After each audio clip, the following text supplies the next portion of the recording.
Monsoon महाराष्ट्रातील काही भागांमध्ये अजूनही पोहोचलेला नाहीये, पण आपण बघितलं तर अनेक भागांमध्ये पावसाची उघडीप सध्या सुरूच आहे। पण हा मान्सून पुढे कधी सरकणार आहे याची प्रगती जी आणखीन काही भागांमध्ये रखडलेली आहे ती पुन्हा कधी पूर्ववत होणार आहे। पुढच्या काही भागांसाठी महाराष्ट्रातला एकूण जो मान्सूनचा अंदाज असणार आहे तो कसा असणार आहे आणि ओव्हरऑल मान्सूनची परिस्थिती अख्ख्या महिन्याभरामध्ये कशी असणार आहे हे सगळं जाणून घेणार आहोत। नमस्कार, मी पूजा, तुम्ही पाहताय मुंबई तक। अरबी समुद्रामध्ये एक कमी दाबाचं क्षेत्र तयार झालेलं होतं कर्नाटक किनारपट्टीवर। ते हळूहळू वरती आलं, ते दक्षिण किनारपट्टीवर आलं आणि त्यामुळे महाराष्ट्रात पावसाला पुढे सरकायला मोठ्या प्रमाणात प्रगती मिळाली आणि हा पाऊस जेव्हा केरळमध्ये दाखल झाला त्यानंतर तो हळूहळू म्हणजेच अतिशय वेगाने जर आपण बघितलं तर तो महाराष्ट्रातही आला आणि आता सध्या 26 मे पासून 4 जून पर्यंत जर आपण बघितलं या ब्लू लाईन मध्ये तुम्हाला कळेल इथपर्यंत पाऊस पोहोचलेला आहे। म्हणजे 29 मे ला जर आपण बघितलं लास्ट पावसाने पूर्वेच्या सगळ्या बाजूला प्रगती केलेली आहे, तो पुढे सरकलेला आहे। पण आता जर आपण बघितलं तर महाराष्ट्रातील या काही भागांमध्ये अजून सुद्धा पाऊस पोहोचलेला नाहीये, मान्सून पोहोचलेला नाहीये। आता तो कधी पोहोचणार आहे आणि तो रखडला का याची सुद्धा कारण हवामान विभागाने सांगितलेले आहेत। जसं की मी तुम्हाला सुरुवातीला सांगितलं, इतक्या वेगाने केरळमधून मान्सून महाराष्ट्रात दाखल झाला कारण तेव्हा अरबी समुद्र असेल किंवा बंगालच्या उपसागरामध्ये मोठ्या प्रमाणात हालचाली सुरू होत्या।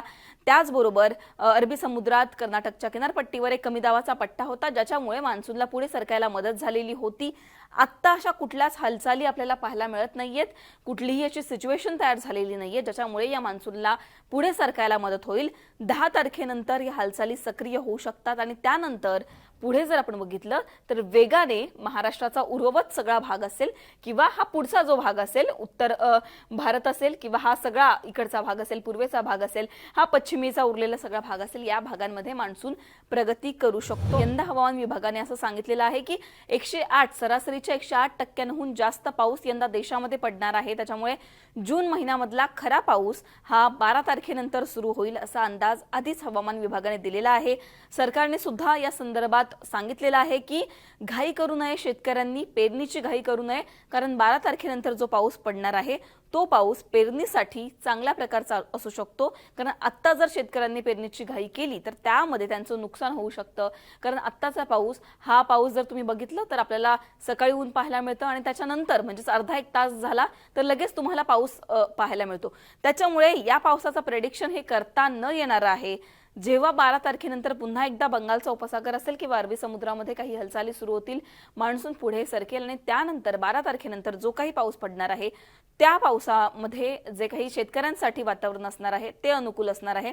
त्याच्यामुळे सरकारने सुद्धा, कृषी विभागाने सुद्धा हे आवाहन केलेलं आहे की शेतकऱ्यांनी पेरणीची घाई करू नये। आता आपल्याकडे GFS मॉडेल आहेत, म्हणजेच काय तर यातून आपल्याला काय कळतं तर पुढच्या काही दिवसांमध्ये कशा प्रकारचं वातावरण देशामध्ये असू शकतं। आता हे तुम्हाला दिसेल ब्लू, हा जो हिरवा रंग आहे, निळा रंग म्हणजे खूप जास्त पाऊस, हिरवा रंग म्हणजे काय तर थोड्या प्रमाणात पाऊस, इतक्या धोका नसेल पावसाचा असं त्याचा अर्थ होतो। आता जर आपण बघितलं ही आजची सिच्युएशन आहे, कोकण किनारपट्टीवर काही भागांमध्ये आपल्याला पाऊस दिसतोय, पूर्व भारतामध्ये तर पावसाने थैमान घातलेलंच आहे। आता आपण पुढच्या 10 दिवसांचा हा अंदाज पाहूयात जेणेकरून तुम्हाला मी सांगितलेलं आहे की 10 तारखेनंतर कशा प्रकारे महाराष्ट्र असेल किंवा देशातलं वातावरण सक्रिय होऊ शकतं यावरून तुम्हाला कळेल। इकडे जर तुम्ही बघितलं यानंतर पुढे जर आपण सरकलो डे 5 तेव्हा सुद्धा इतका बदल झालेला नाहीये, पण त्यानंतरचे बदल तुम्ही लक्षात घ्या। इथे हळूहळू कशा प्रकारे बंगालच्या उपसागरामध्ये एक हालचाली होत आहेत, चक्राकार वारे तयार होत आहेत 7-8 तारखेनंतर, हे तुम्हाला या इमेजच्या माध्यमातून कळेल आणि यामुळेच पुन्हा एकदा पावसाला पुढे सरकायला कशी मदत होतीये ते बघा। आता इकडे जर तुम्ही बघितलं तरी 7 तारखेची सिच्युएशन आहे, 8 तारखेला आणखीन हे जवळ येणार आहे दक्षिण भारताच्या।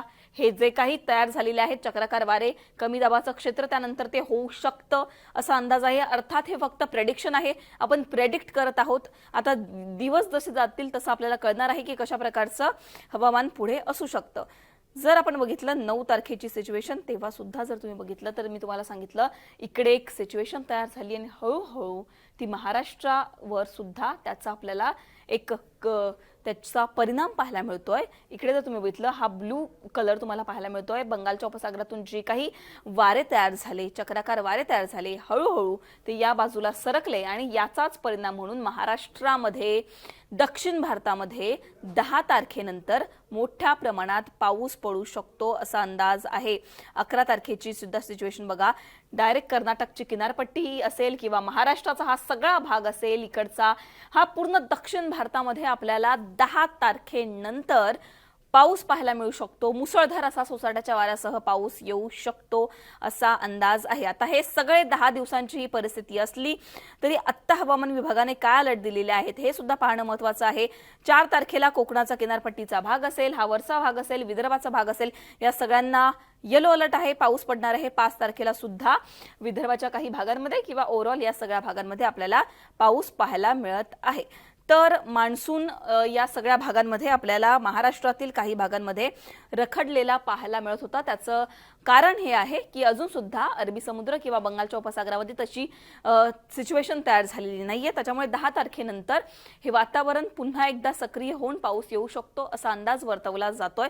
त्याच्यामुळे आपल्याला नजर ठेवायचीच आहे की 10 तारखेनंतर कशा प्रकारे महाराष्ट्रात वातावरण असेल। 12 तारखेला आणखीन जो पाऊस आहे किंवा जे हवामान आहे त्यामध्ये आणखीन मोठ्या प्रमाणात बदल होणार आहेत आणि पाऊस महाराष्ट्रात जो आहे तो येऊ शकतो। मुसळधाराचा पाऊस येऊ शकतो, मान्सून सक्रिय होऊ शकतो, इथपर्यंत जो पाऊस आलेला आहे तो पुढे पुढे सरकू शकतो असा अंदाज वर्तवण्यात आलेला आहे।